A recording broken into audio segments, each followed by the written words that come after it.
Hey everyone, and welcome to our brand new topic and theme of the month. This month, our coaches are all going to be looking at and discussing the topic of confidence as voted by all you guys in our community. If you're tuned in, please say hi, let me know you're here. How are you doing? How's your weekend been? How's your morning been? How's your day been? Wherever you're tuned in from in the world, let me know. Daniel, it's great to see you here. Thank you so much for being here. Vijay, it's wonderful to see you. Thank you so much for being here. Paula, it's great to see you. Thank you for being here. Good morning, Paula, to you in the States. Okay, I'm just going to give a few seconds to see if we get a few more people on. So today's topic, I'm going to be talking about how we can beat insecurity. How we can beat insecurity. Because in order for us to build confidence, in order for us to really become confident in what we do, we need to tackle our insecurities. We need to beat insecurity in order for us to become confident and to make progress and succeed in whatever it is that we want to do in our lives. So the first question I want to ask everybody whilst we're waiting for people to come in is, how do we measure confidence? How is confidence measured? Let me know. What's our thoughts? How do we measure confidence? Vijaya says, interesting topic. Looking forward to our interactions and insights. I'm really looking forward to your interactions and insights today. I'm looking forward to the wisdom, experiences that's shared from you guys into this space so we can make it a really, really great topic that I think a lot of people can really take benefit from. So I'm going to be covering a lot today. We're going to look at the difference between self-confidence, self-esteem. We're going to look at where insecurities stem from. We're going to go deep into some ways in which we can start to look at self-confidence and self-esteem to start to really beat these insecurities that we have. Daniela says, I really need to tackle my insecurities. We all really need to tackle our insecurities, and it's great that you're at that level of awareness that we need to tackle and remove them. Because once we remove them, it's like removing blocks in our life, hurdles that are in our way. We can really make progress and we can really succeed and live a much more happier and fulfilled life. So my question is, to kickstart, so we can start to get deep straight away, is how do we measure confidence? At what point do we say I'm confident? At what point do we say I'm not confident? Is there a scale? How do we measure confidence? Paula says, use an example from last year today. I measured it by what I can do now that I never thought I could ever do. That's beautiful, Paul. That's a beautiful way of looking at confidence and how we can measure it. By what you can do now and what you couldn't do last year to what you can do now that you never thought you could do. It's a good way of reflecting and looking back at our progress of confidence. Daniel, Vijay, anybody else who's tuned in, how do you measure confidence? Or how can we as humans measure confidence? Is it something that is measurable? You know, we talk about confidence, we talk about insecurities, but do we ever just take the time to really dig deep and try and understand what confidence actually is? I feel like sometimes we can just grab these words and we can throw them around, we can use them, but not really give that time and attention those words need to help us build that confidence or help us get past whatever block that we have or tackle that insecurity that we have. Hey Vina, it's wonderful to see you here. Thank you so much for tuning in. Vijay says, I measure confidence in the way I carry myself and how I manage myself in tough situations. That's fantastic, Vijay. So it's all about how you carry yourself and how you manage yourself when times are tough. And what about the way you carry yourself and manage yourself when times are easier or in your favor, where things are going really well in your life?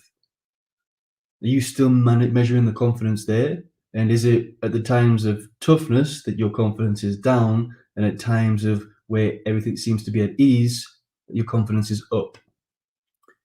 How do we measure confidence? Paula says, I still have trouble when I feel uneasy, but I know I am able and willing to do more. That's fantastic, Paula. That's really, really great. Venus says, confidence is how much I believe in myself. I like that. A definition of confidence. That's good. How much you believe in yourself. That's a very, very important point. How do we measure it? At what point can we tell ourselves that we're confident? What is the metrics behind that? What is the evidence that we provide to say, I'm confident? Hey, Sabina, it's wonderful to see you here. So grateful for your time. Thank you so much for being here, Sabina. Daniel says, I'm with Paula. I look at what I can now and that I couldn't do. Okay, so that's great. You're using that tool of reflection to look at where you were previously to where you are now, which is good to show how much your confidence has grown. But how do you measure that confidence going forward? Hey, Priya, it's great to see you here. Thank you so much for tuning in. So if you are just tuning in now, we're just asking a question just to get us thinking, get our brains racking on how we measure confidence. And for those who've already answered that question, let's move on to the next question that I have is, what is the difference between self-confidence and self-esteem? Because at times I feel like we can merge the two. Both insecurities are created from both. But what is the difference between self-esteem and self-confidence? Because I think it's also important for us to understand and really spend time looking at the difference between the two. Because if we have a lack of self-esteem, and that's where our insecurities are coming from, we need to manage that slightly different from a lack of self-confidence. If our insecurities are coming from a lack of self-confidence, then there's a different approach that we need to take in order to beat those insecurities. So we need to understand the difference between, we need to understand how we measure confidence, so we can start to look at how we build it or manage confidence. We need to look at the difference between self-esteem and self-confidence, so we can work out where these insecurities are coming from and then how we can take action to get past these insecurities. And then we're going to look at some tips and blockers that we put in place to really affect our confidence and really affect our self-esteem. So Vijay says, mostly in tough times, for that is the test of my confidence, the strength I project when I'm interacting with others.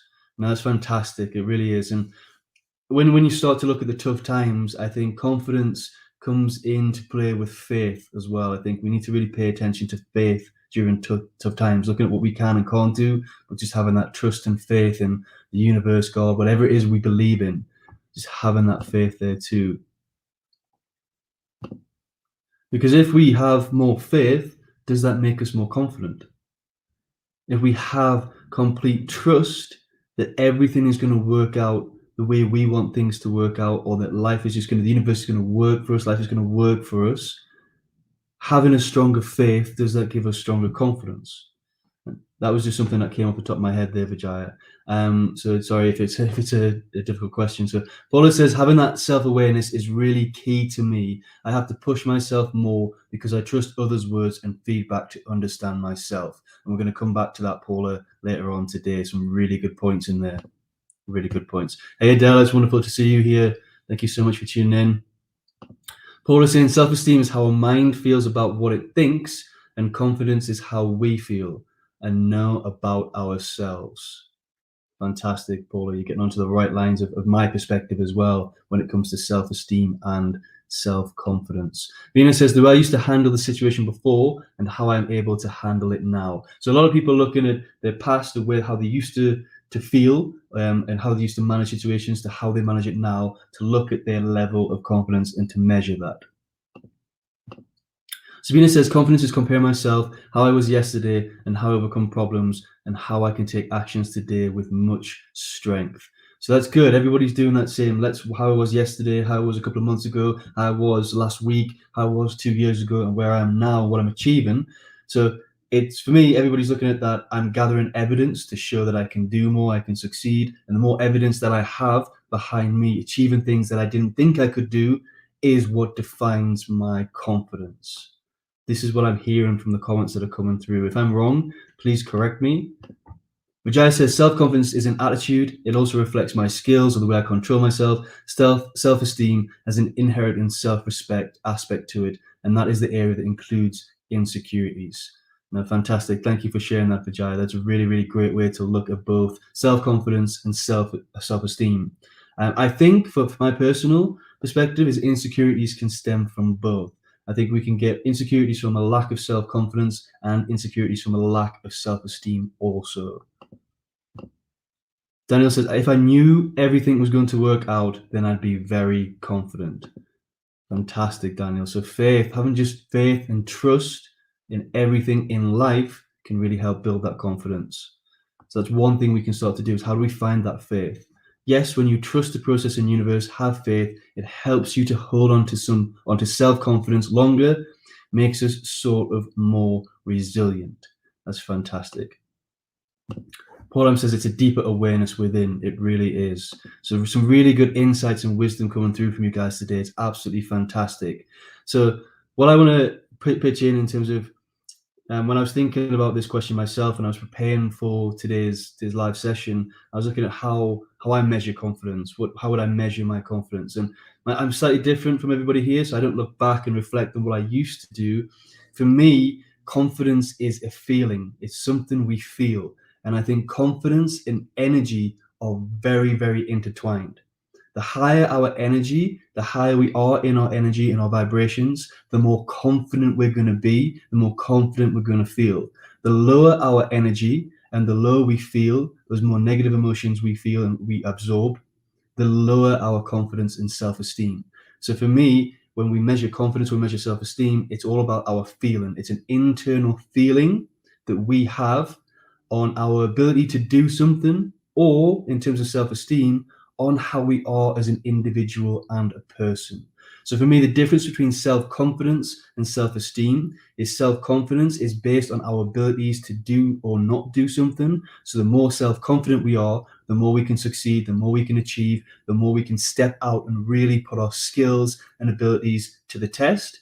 If we have insecurities in that area, it can stop us from doing live sessions. It could stop us from setting up our businesses. It could stop us from stepping on a stage. We can get that fear and that insecurity from that self-confidence. Where on the other end, self-esteem is how we actually feel as a whole in terms of an individual, how we look, how we interact with society, how we feel others think about us. This all comes down to self-esteem. So for me, self-confidence is our skills and our ability, and self-esteem is how we overall feel about ourselves in society. I'm just going to go back to a few comments. Adela said, self-confidence is doing what I didn't believe I could. For example, doing webinars and lives. Self-esteem is how I carry myself, for example, body language. Exactly, Adele, you resonate in exactly what I was saying there. Perfectly said. Thank you so much for summing that up. Venus says self-confidence is the strength with what I deal with, the things with at the moment. Self-esteem comes from feelings about ourselves. Fantastic, Vina. So both stem from feelings. It's just what are we attaching our feelings to? Are we attaching our feelings to a lack of skills and abilities? Are we telling ourselves those negative thoughts that we can't do this, we'll never do this, I'm not good enough, I don't have that? The more we listen to that in terms of our skills and abilities, the more we're going to lack self-confidence, the more we're going to hold ourselves back from succeeding and making that progress in life. So the important point to note from the little discussion we've had so far is that it's an internal feeling. So for me, confidence, self-esteem is an internal feeling, and only we can measure how we feel in terms of confidence. You can walk around, you can see people, tell other people you're really confident, you're really this, you're really that, but nobody can ever tell you that you're confident or unconfident. And you can never tell anybody else that they're confident or unconfident, because it's an internal feeling that we have in terms of confidence towards our skills and abilities, in terms of self-esteem, in terms of how we feel about ourselves in society. And nobody else can tell us that we're confident or not confident. So it's a very important point to note, because if we can accept that nobody can tell us that we're confident, then we can accept that nobody can tell us that we're unconfident. And we can take that first step, going back to what Paula mentioned earlier on, is not listening to other people, not listening to what they have to say, not looking for their opinions, their thoughts towards the situation, and really coming from a place internally where only we ourselves can measure that self-esteem. So Sabina Loma says, self-esteem is our ability to see us as valued and composed. Beautifully put, yep. Self-confidence is having faith and strength to take actions going forward. Beautifully summed up there, Sabina. A really good way of looking at the difference between the two. Paul Adams says, I know I'm capable of doing anything, but it's necessary to have the opportunity to try new things to see how far I can go when I am feeling comfortable.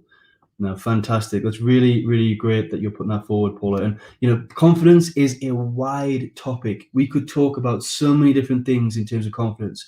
Comfort zones, how we step outside our comfort zones. We can talk about vulnerability and how there's strength in vulnerability. We could have a whole session on that. We could look at fear of being rejected. We could look fear of the unknown. We could look at all the fears that sit behind confidence. There's so much we can dive deep into in terms of this topic. And I'm sure some of our coaches are going to look and touch upon a few of these. But for today, I really want to help us understand where our insecurities stem from, and then share some ways in which we can beat these insecurities and start to really look inwards towards ourselves to really get past these insecurities so you can succeed in whatever it is you want to succeed. And you can remove those negative feelings and those negative thoughts that are holding you back. So that's what we're trying to do today. That's what we're going to look at today. And going on the difference between self-esteem and self-confidence, insecurities can tend to stem from one of two things. This is my perspective from my own experiences in life, from when I was unconfident, when I lacked self-esteem, to where I am today. And the two things that I came to understand is that insecurities stem from a lack of understanding, so a lack of understanding, or a lack of acceptance. So when it comes to self-confidence, it's a lack of understanding. If we have a lack of understanding towards our self-confidence, then that's going to lead to insecurities with regards to our abilities and our skills. If we have a lack of acceptance, if we have a lack of self-esteem, that tends to stem from a lack of acceptance. There's something we're not accepting about ourselves. We're moving towards that denial rather than acceptance, and that's going to cause that lack of self-esteem or that low self-esteem. Paula says, but nothing matters if we don't feel it inside. Exactly. And it reminds me of something I seen Gary Vee post last week, and I thought it was a really good post that he put. It was a cartoon image of himself, and he had his fingers over his ears, and people were saying things to him. So there was quotes coming through, people saying stuff to him. There was lots of negative, and there was also positives. And the point was, learn to ignore the positives, and it becomes easier to ignore the negatives. So to stop listening to what other people have to say. I'm going to come on to that in a little bit more detail later on when we look at what really blocks us in terms of our confidence and self-esteem. Paula says, find our blockers.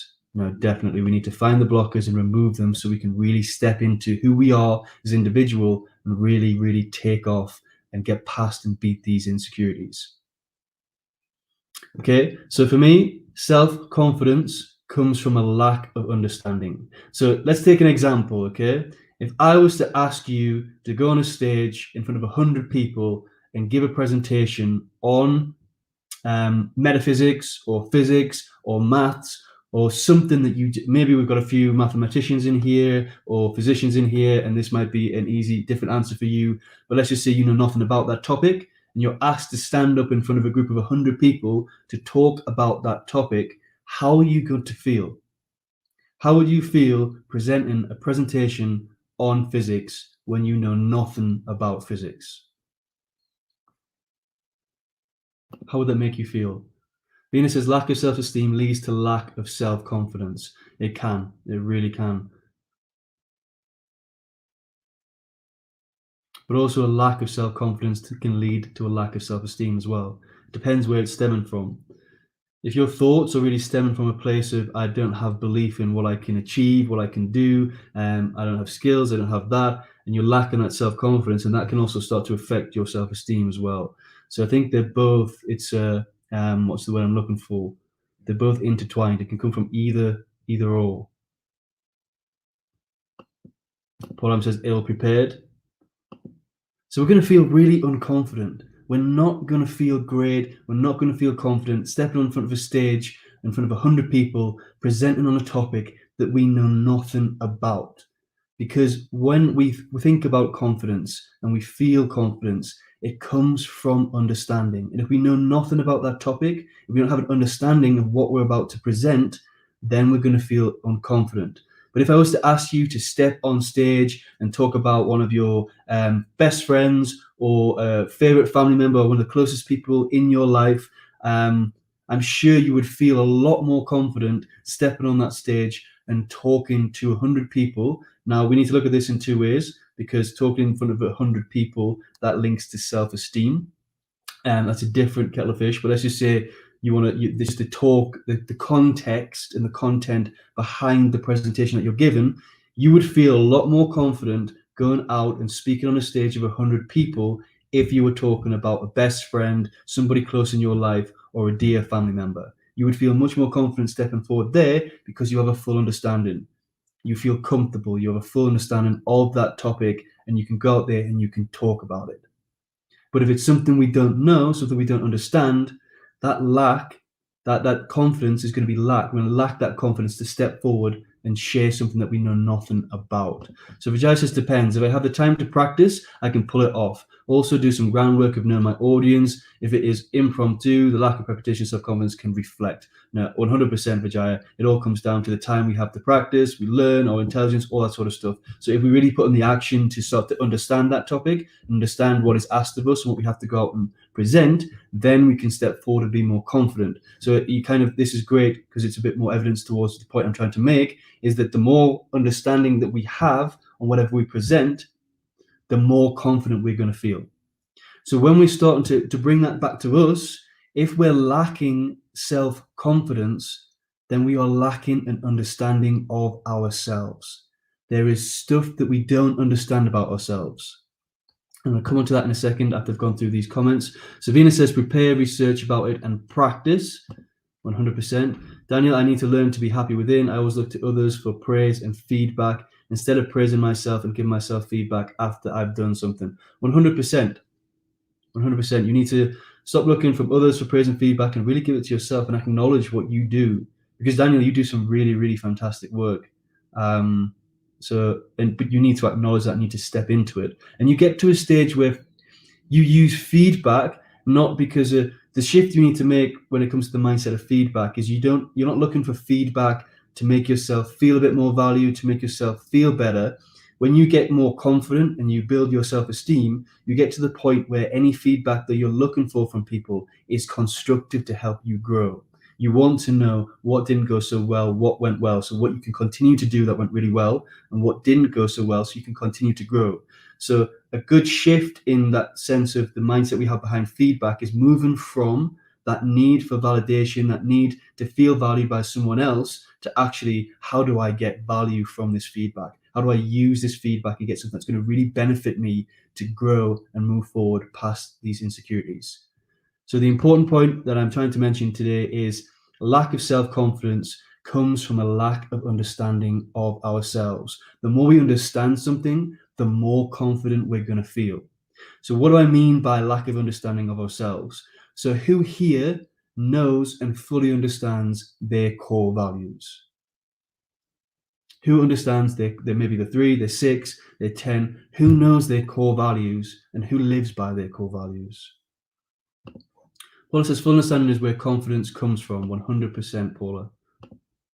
Andini, hello everyone. It's wonderful to see you here. Thank you so much for tuning in. It's great to have you here. So we've just been looking at the difference between self-esteem, self-confidence, how we measure confidence, and then also we're looking at where insecurities stem from in terms of a lack of self-confidence and lack of self-esteem. And the point I've just made here is that I give the example of if we just step on a stage in front of 100 people and present on physics or a topic that we don't know, we're going to feel very unconfident. Unless, as Vijaya says, we spend time to put the work in, understand, and get a deeper understanding of the topic, then we can step forward. And then linking that back to us, we lack confidence if we lack an understanding of us as a person. So the more we learn to understand about ourselves, the more confident we will be in our day-to-day lives, in our interactions, in our actions towards our goals and visions, and it can really help build us. So the question I just asked there again, is how many of us here know their core values and fully understand what their core values mean for them? because our values are part of us as a person. They sit in the compass behind our vision. Our values are what drive our behavior. They are what motivate us. They are what get us involved in what we like to do and what we don't like to do. And when we understand our core values, we get a deeper understanding of ourselves. The more we understand our values, the more we understand ourselves, the more we do things that are aligned with our values. And the more we do things that are aligned with our values, the more confident we feel. So in terms of learning to understand ourselves, those core values are very, very key. Venus says, start looking at yourself how you would see the other person doing things the way you do. Start looking at yourself how you would see the other person doing things the way you do. Could you just elaborate on that a little bit, Vina? I'm not too sure what you mean by that point, but I'd love to cover that and bring that in here. Vina says, be your own critic. And you can be your own critic, but be careful with that. You don't want to be your own critic. You want to be your own person that gives constructive feedback. Because if you tell yourself you need to be your own critic, then there's a risk that you fall and start to be too hard on yourself. You start to tell yourself too many negative things, and that can end up in a bad place for us to be and really knock our self-confidence and self-esteem. So critic, I would say, was the wrong word to use, but one thing we need to understand when it comes to feedback, and we've mentioned this before in other sessions, is we are the gatekeeper of that feedback. So no matter what people say, whether it's good or bad, we choose on how we want to interpret that as the gatekeeper into our mind. We choose how we want to interpret that, and we choose how we want to react or respond to that. So we are always the gatekeeper of any feedback that comes our way, and we can take it and look at it in how we choose in our own perspective. So that's something we need to shape. But let's not become our own critic, but a way of really starting to analyze that feedback and take it in a more positive way, more positive perspective, and look at it on how we can grow.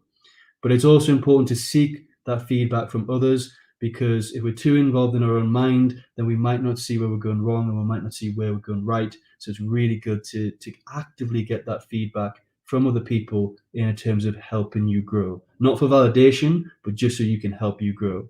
It's like, I really think one of the things that is really bad for people's confidence and self-esteem, and it can create fake confidence, it can create a fake self-image, it can create fake self-esteem, is politeness.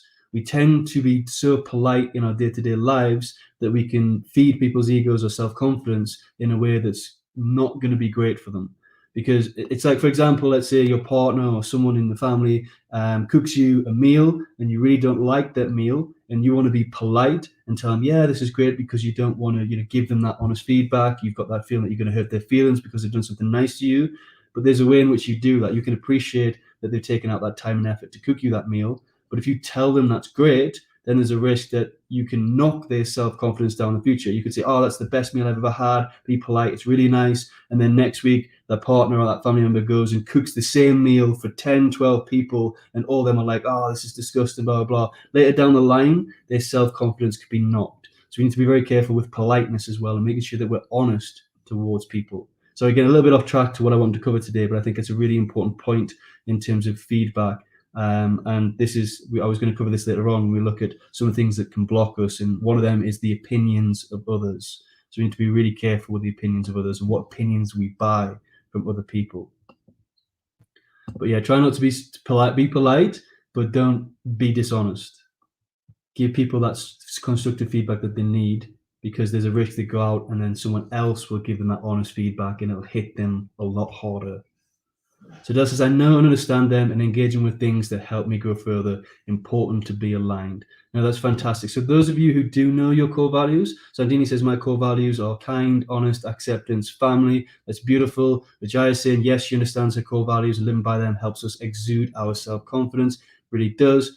So those of you who feel your values, who know your core values, can you see that? For me, so I've gone through this experience. I didn't know what my core values were. And when I didn't know what my core values were, I really lacked confidence. I didn't understand. I used to present all the time in my old business so I worked for a water industry. So the presentations used to be on like kind of regulation law, competition law, on pipes, on loads of technical stuff. And I never used to feel confident stepping into that space. And it was because I was doing something that wasn't aligned with my values. It wasn't aligned with helping other people, stepping forward. I feel a lot more confident here being on live and talking to you guys about areas of personal development because it's aligned with my core values. So for those of you who found their core values, understand their core values, can you really see that link and how important it is when we understand them, how that can really grow our confidence?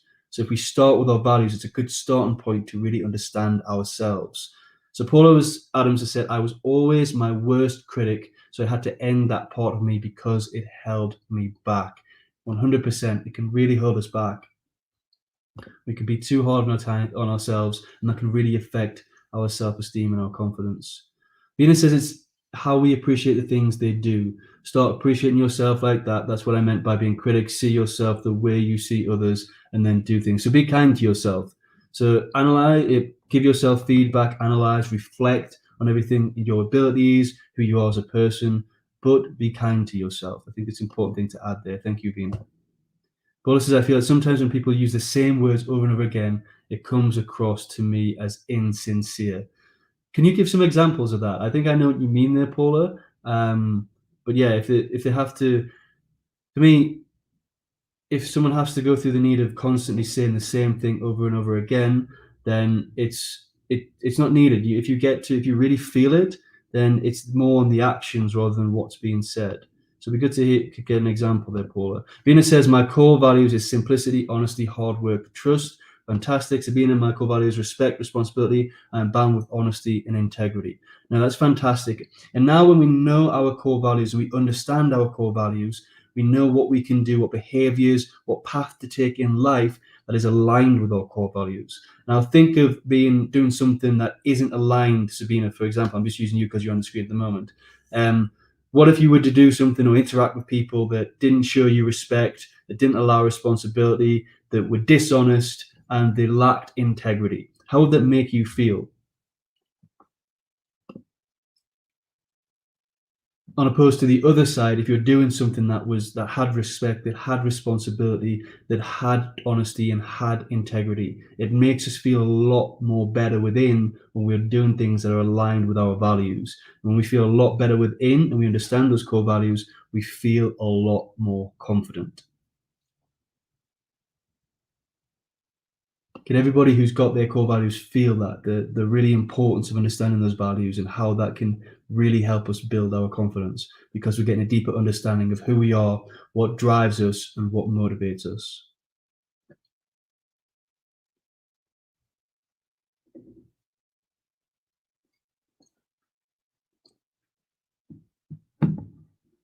Cool. So we need to go a little bit deeper in understanding ourselves, because when we've got the core values, the more we understand our passion and our purpose as well, the more confident we're going to feel. The more aligned to our core values, our passion and purpose is, the more confident we're going to feel. So we need to start to really understand our passion and our purpose, because it's so important, because that's what's going to drive us, that's what's going to take us forward.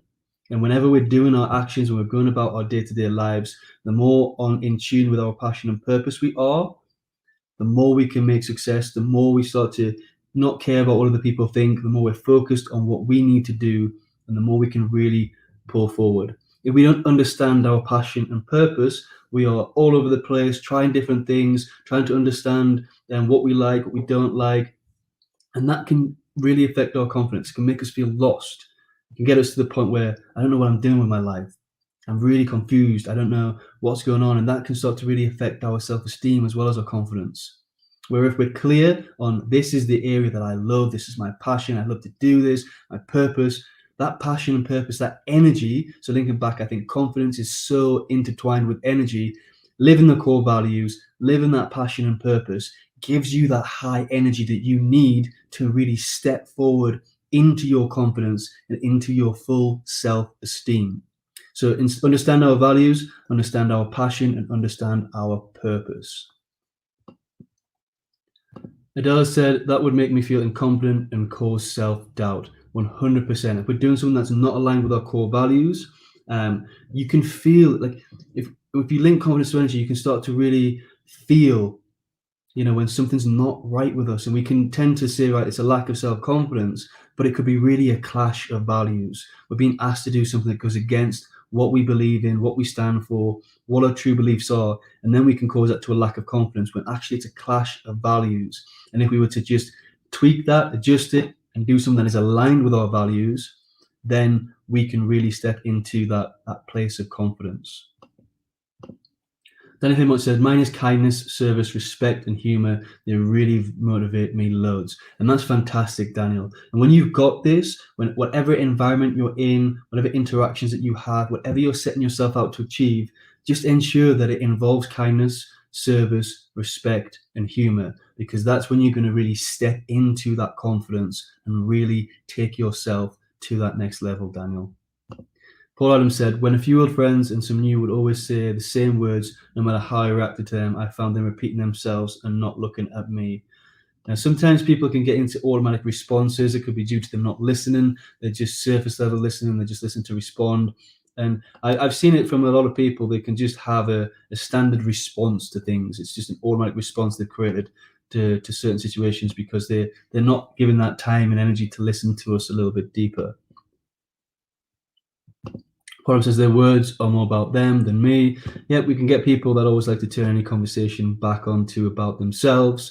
But we've learned here at Cut Your Minds, especially in the 7 Habits of Highly Effective People, one of the key takeaways we got it from that book club session was at first listen to understand, first seek to understand before being understood. When we come from that place, we can get past those issues that people throw. It's another way to help build our confidence with people. Savina says, but sometimes getting feedback from people makes us feel down. So it's best to ask for feedback from our loved ones and like-minded people. So it can, yep, Savina, it can really make us feel down, but we are the gatekeeper. So that we're the ones that are accepting or giving them consent through their words to make us feel down. So if we go inwards, we understand ourselves and we tweak things. So for example, if you've got your core values and someone's giving you feedback that is against your core values, it's not gonna bother you because that's not who I am as a person. I'm not linked to that. I can't do that because I'm kind. You want me to do this, I can't do that because it's not in the process of helping others or making a difference. It's more egotistical, it's more for you. So you can start to, whenever people give you feedback, the more you understand your values, passion, and purpose, the more you can brush that off. Because on the other side of that coin, Sabina, is it's good to ask loved ones for feedback, but it's those closest to us that hold the most weight in the feedback that they give. So if that feedback from them comes more negative, that's going to mean so much more to us than if it was just a stranger saying that, because that stranger doesn't know you, they don't understand you, and you can brush them off. You haven't a clue. Strangers' feedback shouldn't really matter unless they've had those interactions. Those who are closer to us, the words that they give, the words that they carry to us, will hold a lot more weight than somebody that you've never met. But I can see it on the flip side as well. But then you've got to understand they're coming from a place of judgment. So their words, pull that up. Vijay says, as long as we are aware of our choices, even if not aligned with our core values, we can move forward. But we are aware of the reason of our choice. Now, 100% Vijaya. And the important thing to note is there's no such thing as a bad or a good choice. It's what we do after we've made that choice that makes it good or bad. And the action we take after we've made that choice, we can try and align it with our values. We should always align things with our values. Ian says that will make me lose my interest, my focus, will make me feel uncomfortable. It will. So that's why it's so important for us to understand our values. It's fantastic that the majority of I think everybody who's tuned in today, they know what their core values are, which allows them to really start to build that confidence in that understanding of themselves. So from the values, you move on to your passion and purpose. And from your passion and purpose, you can find your mission and your vision and your goals. Yes, says the biggest test of my confidence has been when I don't feel like facing the world, and yet I choose to show up. And Vijaya, that I don't know if you resonate with what I'm saying here is I think that's why confidence and energy is so intertwined. I think confidence comes from the energy that we have within, because the days that I feel the least confident are the days when I'm low on energy. If I'm coming too close to exhausting myself, if I've been involved in a negative environment for a long period of time, it's when my energy levels have really dropped that I feel unconfident to step forward. So I don't know if that's the same thing for you, because that when I get to that point when my energy's so low, I don't want to face the world. I don't want to step forward and do a live session. I don't want to step forward and do a workshop and all that sort of stuff. But sometimes we've got to force and push ourselves to show up, which is fantastic. but that's when I feel the least confident, is when my energy levels are so low. So this is where for me, everything in terms of mindfulness and personal development links down to confidence and energy. Because the more we do our habits, the more we do our meditations, the more we do everything, the more our confidence levels, our energy levels are going to be high. And the higher our energy levels, the more confident we're going to feel on a day-to-day basis. Sabina says, being able to find our core values, how we will find a way to move forward with more confidence. It will. It definitely will.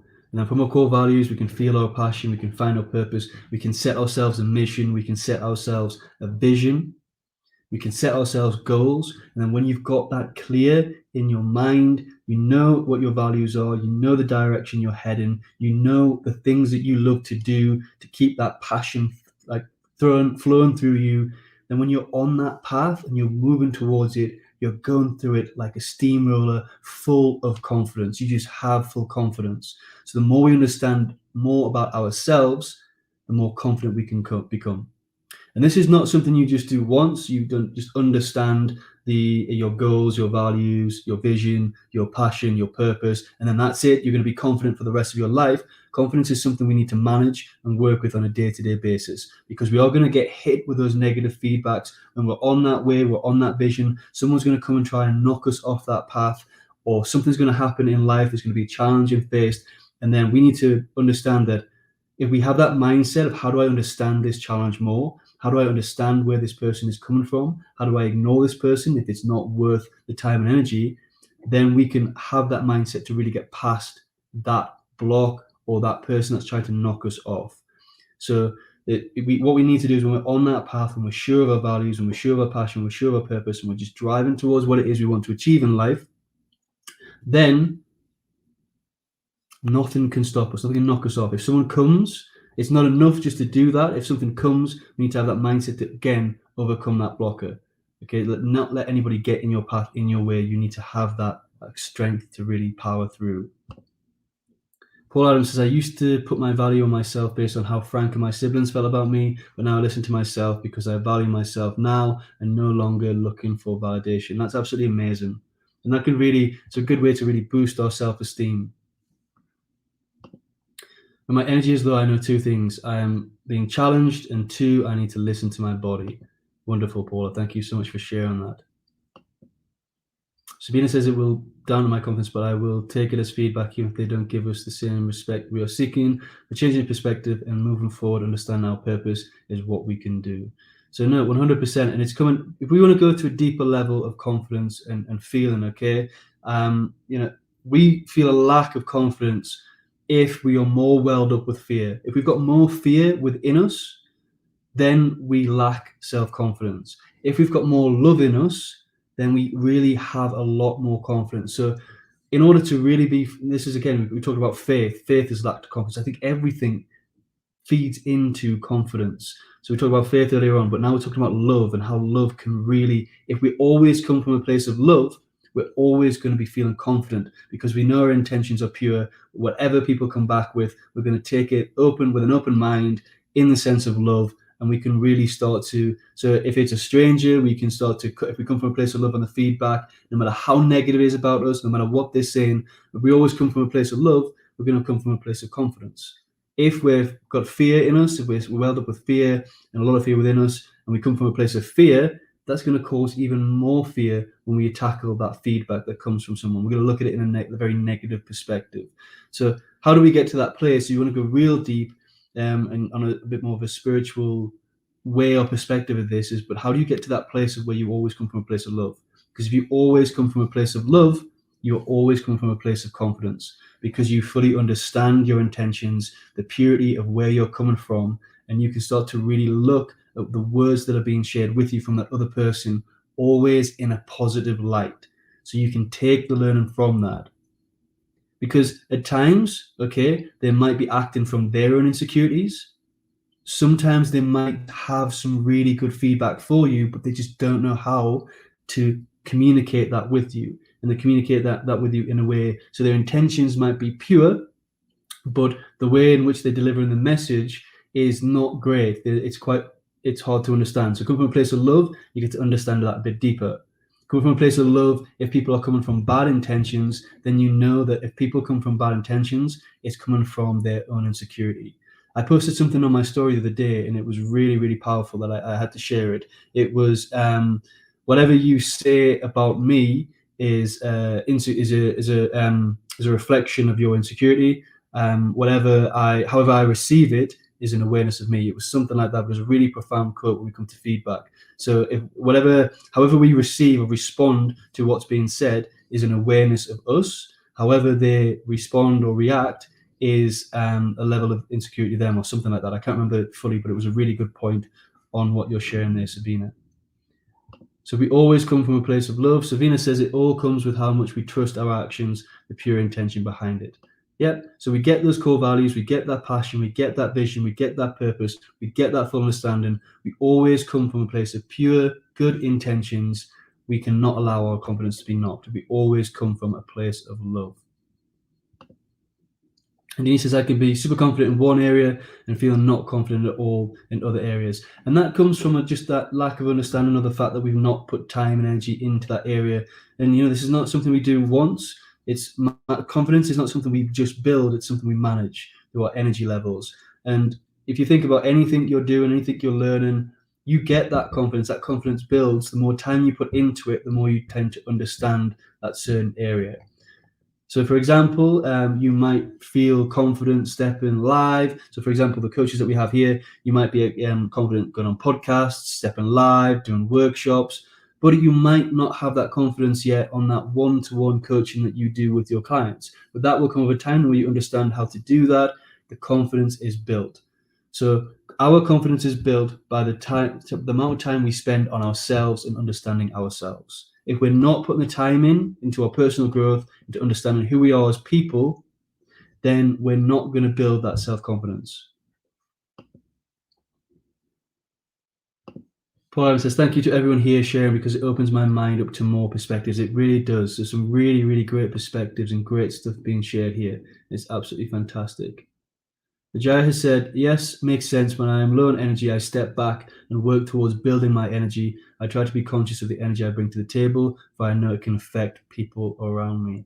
Yeah, and we can get real deep into everything being energy. And, when we're low on that energy and we show up with low energy, we haven't built our energy up, we drain the energy of other people, which affects they'll go on and it'll have that knock-on effect. And everything in life is a transfer of energy. And confidence really, for me, plays part of that energy. Okay, and the kind of simplest question that we need to ask ourselves in terms of understanding more about us is the simple question of what is it that we actually want out of life? Just asking ourselves that simple question, what is it that I want from life? Adela says you have to work from within yourself and understand what unconditional love is and portray that love outwards. Now, 100%. And it's a difficult path to get onto. It's very deep. It requires a hell of a lot of work. And like I said, we're doing the 40 Rules of Love at the moment. It's somewhere I'm far from, and I'd like to get to one day. But I think it's just within. I just need to remove the blockers. But if we get to that place where we are just emitting pure, unconditional love, there's no room for any other negative thoughts. There's no room for negativity. There's no room for criticism. There's no room for anything else because we're just being love and coming from that space. So on a less practical sense, when it comes to confidence, you want to take that deep spiritual route to really understanding the purity of love and being love, then that will really just extinguish all of those negative thoughts that we have. Because when there's just pure love and you're filled with love, there's no room for anything else. So thank you for sharing that, Adele. Really, really good point. Okay, so just quickly moving on to self-esteem. So I mentioned earlier on that self-esteem comes from lack of acceptance. So for me, my perspective is self-confidence comes from a lack of understanding about ourselves. A lack of self-esteem comes from a lack of acceptance. So fully accepting who we are as people, both our strengths and our weaknesses. If we start to deny our weaknesses, if we start to try and change who we are as an authentic, or as Paul likes to say, organic person, which is a really, really great word. So if we try to change who we are as a true organic person, because we're not happy with our flaws, we're not happy with our weaknesses, then we're going to really drop our self-esteem. We're going to go into that space. We did a whole talk on this in terms of denial, how we can get into denial if we deny things that have happened, if we try and change who we are truly at the core, then that's going to cause a low self-esteem. It's going to cause a real drop in our self-esteem. So self-confidence is linked to a lack of understanding. The more we understand and invest in ourselves as a person, the more confident we're going to become. If we want to build our self-esteem and beat the insecurities with self-esteem, we need to start to begin to accept who we are as a person, both the strengths, the weaknesses, the pros, the cons, the great things, and our flaws. And we need to look at them as a whole and look at how we can grow. We need to learn to accept ourselves physically. We need to accept ourselves and where we are. The other important thing is accepting where we are in life right now, what life's been given us. A lot of people will have their self-esteem knocked by this pandemic if they're not accepting that this is now our current reality. If you look at the very start, people's self-esteem confidence was really dropped when it first started, when it was new to us. And that was because they were in denial that this was the real reality. As soon as we accept it, we start to build that self-esteem. We start to look at ways in which we can take action to really kind of mold and flow with the new situations of the world or what life has thrown at. I'm just using the pandemic because it's the biggest example that we've all been hit with in terms of things that can knock our self-esteem. Whether it affected us financially, whether it affected our job, our relationships, our health, whatever it is, it's affected us all in some way, and that effect can really affect our self-esteem. So for me, self-esteem and high self-esteem comes from accepting both the good, both the bad. And the other thing I want to bring in here as well, and again, this is another deep topic, but we did a whole book club session on this. So for those of you who took part in this book, will understand the importance of this. But it's accepting our shadow. It's doing that shadow work. So remember, we all have this dark side, this shadow to who we are. Adele, I know you love to talk about this. Check out Adele's article. So Adele has written an article recently on how to do work with our article. It was published on Friday. It's really fantastic. You can find it in our network. And yeah, she goes deep into shadow work. So we need to accept our dark side. We need to accept that shadow. So the shadow is all about having this dark side to us, this side that we want to cover up, the side that we want to bury, the side that we want to ignore. And that's going to, if we do that, the more we do that, the more we're going to affect our self-esteem because we're not accepting who we truly are. So for me, when it comes to self-esteem, the more authentic we are, the more we move towards that authentic side of us, that self-actualization. So I talked about the difference between self-actualization and self-image actualization. So the more we move towards self-actualization in terms of accepting ourselves, finding our true selves, the more our self-esteem is going to be really high. The more actions we take to really change who we are and create a fake self-image of ourselves, that's going to lower our self-esteem. I'm hoping this makes sense. Jai says, I work on myself every night and every weekend to show up properly the next day a week. And I'm very careful that I don't project my insecurities onto others. Now, thank you so much for sharing that, Vijay, and thank you so much for being so open. And it's great that you don't project those insecurities on other people. That's so important. Lena says, sometimes our acceptance about ourselves becomes influenced by the actions of others towards us. 100%. The words, the reactions, how people treat us can really affect our self-esteem. Paul Adams, when I fully understand and keep understanding myself and accept my perfect imperfections, I feel good inside and then live my truth. Sometimes that means changing circumstances. 100%, Paul, that's beautifully put. You know, we need to start to accept your perfect imperfections. The more we accept who we are, the more we align ourselves to our true, authentic, organic person being, the more we're going to feel our self-esteem being high.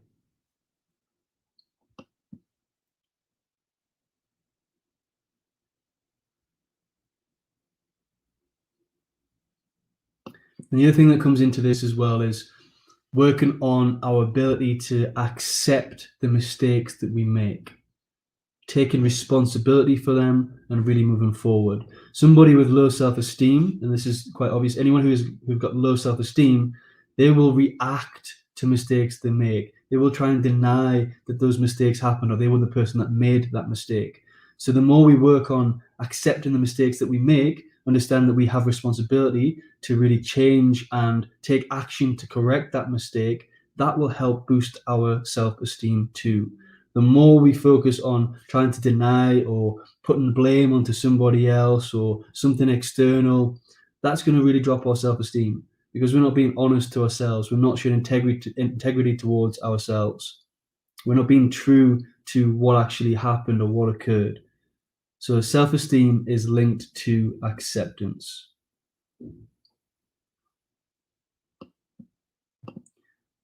Venus is acceptance of yourself for who you are and not worry about trying to be like others. 100%. And that's going to come into the last thing that I want to bring in today. So there's 4 things that I've pulled from my own perspectives, from my readings, from my experience that really we get attached to, that really affect our confidence and self-esteem. They really spark insecurities within us. And it's 4 things we need to work on and stop doing.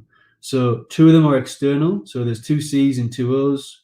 We can call it Coco or whatever. Coco, let's create the Coco model or something daft like that. I don't know. People like to come up with names for it. So there's 2 C's and 2 O's, and it's external and internal. So externally, the 2 things that are really sparking insecurities in us is comparison. So we talked about it briefly today, comparison, comparing ourselves to others. That sparks insecurities. Let's say I want to be like this person because blah, blah, blah, but that person isn't you. That person doesn't share the same values as you. They don't look at the same world. They don't look at the world with the same lens or perspective that you do. So comparison really sparks insecurity. So many of us spend so much time looking at what other people are doing that we don't spend time on what we want to do and who we are. We spend too much time looking at who other people are and not what we want to be. The more energy, for me, I was thinking of an analogy for you guys to share this, and it's not the best analogy, but I think the more energy, the more time you spend on other people, you're just watering their garden. You're just watering their garden. So, for example, you've got competitors, comparisons, whatever you're out there. The more time you spend, the more energy you put on them, you're just watering their garden. You're helping them grow, and you're at the cost of yourself. So stop comparing yourself to others. You know, we talk about this all the time. The only person that you, which is fantastic because a lot of you are doing this, have shared it at the beginning. The only person you should be comparing yourself with is your older self. Whether that's a case of looking at yesterday, looking at yourself 3 months ago and where you've come today, or yourself 5, 6 years ago. The only person we should be comparing ourselves with is ourselves and how we can be better. So that's one external thing. And from that comparison, the other external thing that sparks insecurity and insecurities in us is the opinions of others. So we can tend to just walk around and buy the opinions of other people. And we take it on board, we take it for truth. And what we need to understand is that opinions are not facts. Opinions are just people's perspectives. And you don't know where they're looking at that from. You don't know what they've been through. You don't know what angle they're coming from. And this goes back to the point on love earlier on. If you're coming from a place of love, whatever they're saying to you, you can look at it in a positive light and you can take the learn and benefit from it. So the other external thing that sparks insecurity is taking and buying. You know, we have a choice. We can take that opinion or we can leave that opinion. We don't have to buy it. We don't have to bring it into our internal world. We don't have to take it for verbatim. We can just stop giving a shit what other people think. We can really just step away, but don't go too, it's a balance. Don't go too down like that line of not really caring what other people think. I've been there where I got to the point where I just didn't care, blah, blah, blah, blah. But then that starts to lead to a bit of arrogance and you need to start to listen to other people to grow. So it's not ignoring people, but it's not buying their opinion. It's buying their opinion in a very positive way, a way that's going to construct and help you grow. So that's the 2 external. The 2 internal things that can really spark or really fuel insecurities that we need to stop doing as humans as well is control. So we all want to try and control our lives. We all want to try and take control of things in our lives. And when something doesn't go to plan, if something we're trying to control starts to escape from us, that causes insecurities, that causes lack of self-confidence, that causes lack of self-esteem, because we're trying to grab onto something we're losing, we're trying to control things. The more we try to control, the more we self-suffocate ourselves. It's like just self-suffocating ourselves physically, but mentally. And when we do that, that is going to spark and fuel our insecurities. It's going to make us feel less confident. It's going to make us have low self-esteem. So we need to stop trying to control everything, realize that there's not much that we can control in life. And it goes back again, and what's coming to my mind is Stephen Covey's 7 Habits of Highly Effective People. When you look at that circle of control and that circle of influence, and how we build that circle of influence bigger than our circle of control. So that's the internal C. The internal O is we tend to overcomplicate things. When we overcomplicate things in our mind, that affects our confidence and it affects our self-esteem. You know, we live in a society now where we have access to so much information. You can go on your phone and within 30 seconds, you consumed more information than what people would have consumed in maybe 2-3 hours back in the 1930s, 20s. We have access to so much information. And with that access, what we haven't learned is not to overcomplicate things that are coming our way. So when we overcomplicate, we cause those feelings, that negative feelings that leads to insecurities, that leads to a lack of self-esteem and a lack of self-confidence. So those are the 4 things that we must stop doing. The 2 external is stop comparing. Make sure that you buy the opinions of others in a very positive light, or stop buying the opinions of others. And then internally, stop trying to control everything and stop overcomplicating everything. If we can really work to stop to do these 4 things, we can build our confidence and beat our insecurities that way. So we've looked at it, 3 different things, 3 different ways to look at this. We talked about how we measure confidence. We talked about the difference between self-confidence, self-esteem. We looked at how we can build self-confidence by understanding ourselves, the areas we can start to understand ourselves to really drive our passion and build that confidence. And then we've talked about acceptance in terms of self-esteem. And the more we accept who we are and build a true, authentic version of ourselves, the higher our self-esteem and the more confident we're going to be. And then we just looked at the 4 things that we can stop doing, which again is comparison, opinion, control, and overcomplicating. If we stop doing those 4 things, then we can also build our self-esteem and confidence, or at least stop allowing external, internal factors to fuel that self-esteem and that lack of self-confidence. And I just want to leave you with one thought. So one thought, it comes from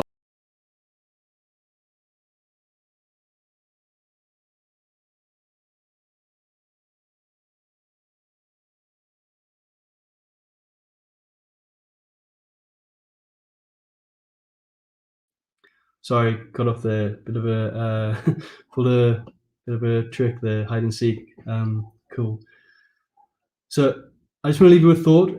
It comes from Alan Watts when he talks about self-confidence. So for me, what he says, the question he opens up is, have you ever seen a misshapen cloud? Have you ever seen a misshapen cloud?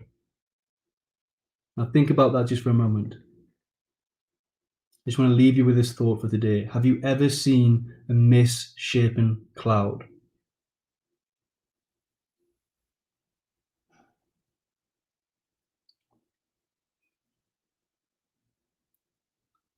And the answer is no. We can never see a misshapen cloud. The cloud is the shape it's supposed to be. It shapes itself in the way that the universe takes it on a constant basis. That shape is not good. That shape is not bad. It's just a shape.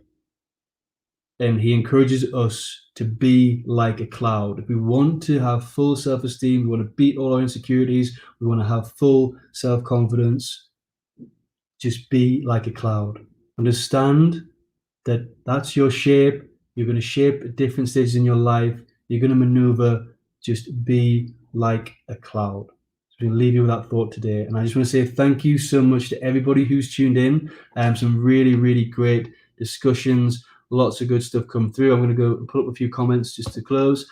So Vijay says, I've asked myself, why should someone spend 5 minutes with me? Now I'm starting to ask myself, why should I spend 5 minutes with myself?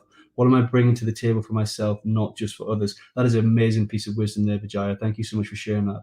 Why should I spend 5 minutes with myself? It's a good question to ask. And it's a good checker actually to see how confident we are. If we can answer that because it's going to be fantastic, blah blah blah, then we know we're filled with self-esteem and self-confidence. But if we struggle to answer that question, then we know we need to do some work.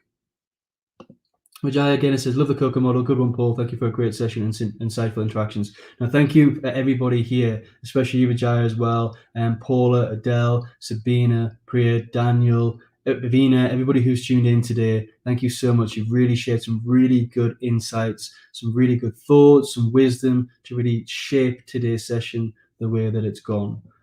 Sabina says, to be honest and to accept ourselves for what mistakes we have made will allow us to get out from the insecurities inside of us and help us to work on what we want and our purpose in life. Now, thank you so much, Sabina. That's a great point. And I'm just going to leave you on that point again is, have you ever seen a misshapen cloud? And how do you be like a cloud?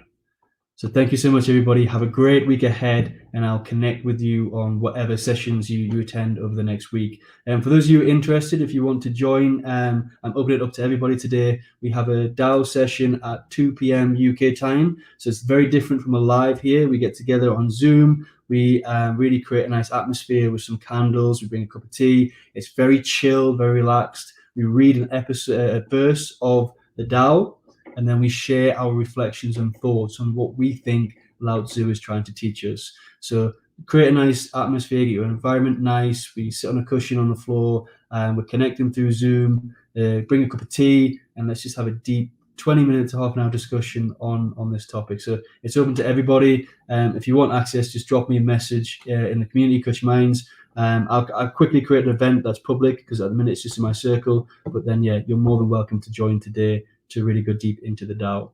But thank you, everyone. Have a great week, and I'll catch up with you all very soon. Thank you.